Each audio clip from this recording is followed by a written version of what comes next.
السلام علیکم خواتین و حضرات، آپ کو آج یہ فیصلہ کرنا پڑے گا کہ آپ پاکستان کے ساتھ ہیں یا پاکستان کے خلاف ہیں۔ اب یہ بات نہیں چلے گی کہ حسین سے بھی محبت اور یزید کو بھی سلام، اب یہ بات نہیں چلے گی۔ یا تو عمران خان نے جو بات کہی تھی کہ یا تو کرپشن والے کرپٹ لوگ بچیں گے یا پاکستان بچے گا، یقین کیجئے یہ نعرہ آج بالکل صحیح ثابت ہو رہا ہے۔ چوائس ایک صرف رہ گئی ہے، یا تو کرپٹ لوگوں کو سزائیں دیں یا پھر اللہ پاکستان کو اپنے حفظ و امان میں رکھے۔ میں مستقبل قریب میں ایک بہت بڑا انتشار دیکھ رہا ہوں جو مجھے 2-3 سنڈرومز کچھ سمٹمز میں آپ کے سامنے رکھتا ہوں، آپ بھی ان پہ غور کیجئے۔ نمبر 1، دیکھیے پاکستان کی اپوزیشن جو ہے وہ صرف اور صرف NRO فوکس ہے۔ وہ اپنی دولت اور اپنی فیملی کو بچانا چاہتی ہے اور چاہتی ہے کہ اس کو اقتدار دوبارہ مل جائے، وہ دوبارہ لوٹیں، اور اب ان کے بعد ان کی اولادوں کو خدمت کا موقع دیا جائے۔ اس کے علاوہ ان کا کوئی مقصد نہیں ہے، پاکستان سے کوئی محبت نہیں، کوئی سلسلہ نہیں ہے۔ دوسرا، آج کی دنیا 5th جنریشن وار کی دنیا ہے اور پاکستان کے بہت سارے دشمن اس پہ کام کر رہے ہیں۔ پاکستان کے اندر جو بکاؤ میڈیا ہے آپ کا، وہ ان کے پیرول پر ہے۔ مناسب نہیں ہے وقت کے ان کے نام بتائے جائیں، وقت آنے پہ بتائیں گے انشاءاللہ۔ اور تیسری چیز، یہ ایک بڑا اہم سمٹمس ہے، اس پہ بھی غور کیجئے۔ بھارت چائنا سے جو شرمندگی اٹھا رہا ہے اس کو مٹانے کے لیے وہ پاکستان پہ بڑا بھرپور حملہ کرے گا۔ گلگت بلتستان کا بارڈر ہو یا سیالکوٹ کا، وہ ہر طرف سے تیاری میں ہیں، خاص کر کے کشمیر اور یہ گلگت کا جو بلتستان کا معاملہ ہے اس طرف پوری تیاری میں ہے۔ پاکستان بھی پوری تیاری میں ہے، لیکن یہ سارے ایلیمنٹس جو ہیں یہ ایک بہت بڑے انتشار کی طرف ہے، کیونکہ ملک کے اندر اپوزیشن جماعتیں جو ہیں وہ ان کو سپورٹ کر رہی ہیں۔ وہ ان حالات میں جب یہ انتشار پھیلائیں گی تو سوچئے کہ پاکستان کا کتنا گہرا نقصان ہوگا، اللہ نہ کرے۔ اچھا، اب یہ دیکھیے کہ یہ اتنی بڑی انتشار کی جو ابھی باتیں اس نے کی ہیں نواز شریف نے اور ساری اپوزیشن جو کر رہی ہے، اس کی وجہ کیا ہے؟ اس کی وجہ یہ ہے کہ انہوں نے کوئی 2, 4, 10 کروڑ ارب روپے نہیں مارے، انہوں نے پاکستان کا 30 سال تک اتنا خزانہ لوٹا ہے کہ ایک امریکن میگزین میں یہ بات تھی پبلش ہوئی تھی کہ اگر نواز شریف اور زرداری اپنے اپنے طور پہ $10,000 ایوری سنگل ڈے اگر یہ خرچ کریں تو 100 سال کا عرصہ گزر جائے گا، پھر بھی یہ دولت ختم نہیں ہوگی۔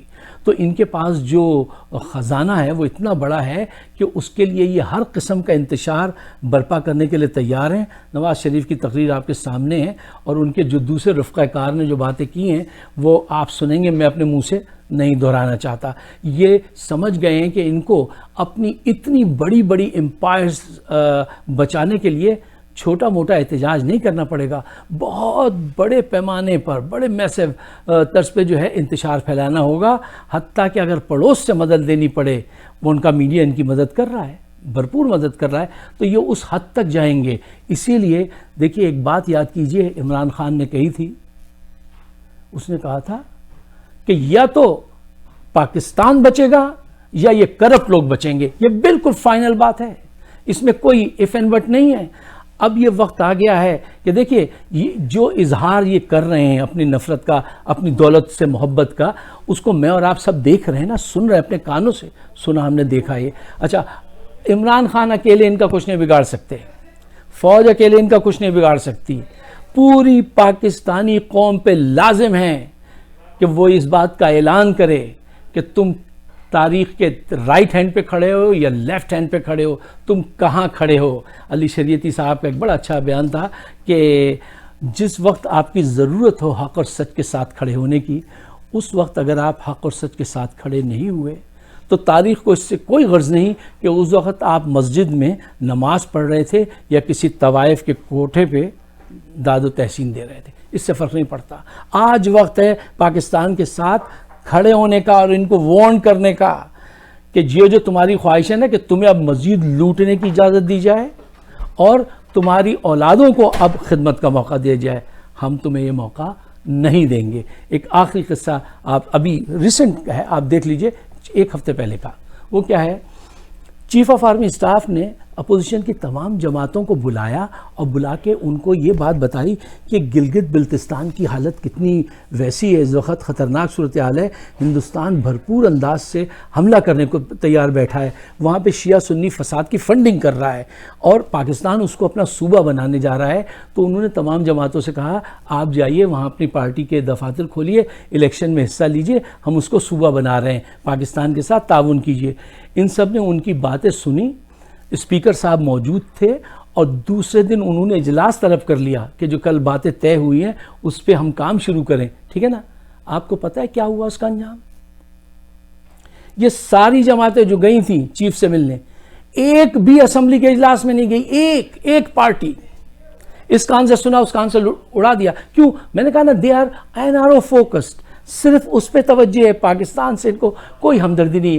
خواتین حضرات، اپوزیشن کا کیا کردار ہوتا ہے؟ اپوزیشن کا کردار یہ ہوتا ہے کہ وہ حکومت کی غلطیوں کی نشاندہی کرے اور قانون سازی میں اس کی مدد کرے اور یہ سوچ کے چلے کہ ہمیں اپنے ملک کے لیے ایک ساتھ آگے بڑھنا ہے. ہماری بدنصیبی آج کہاں پہنچی ہے اس اپوزیشن کے ساتھ؟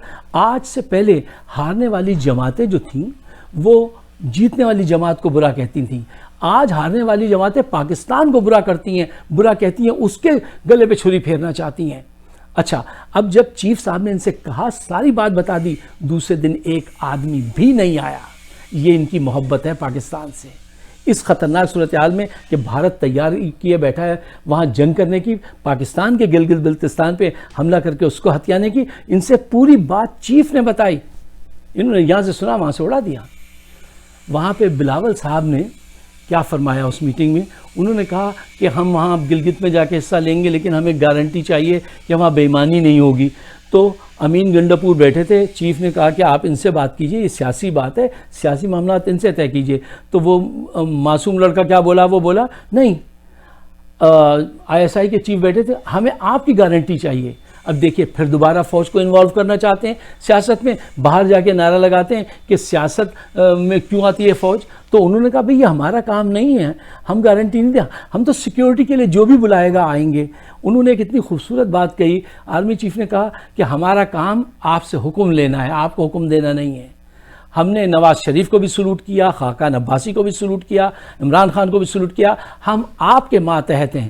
اور یہ بے وقوف جو ہیں اگنورنٹ، یہ ہمیشہ سے بدنامی کا ہی پروپیگنڈا چلاتے رہے کہ فوج نے یہ کر دیا، فوج نے وہ کر دیا.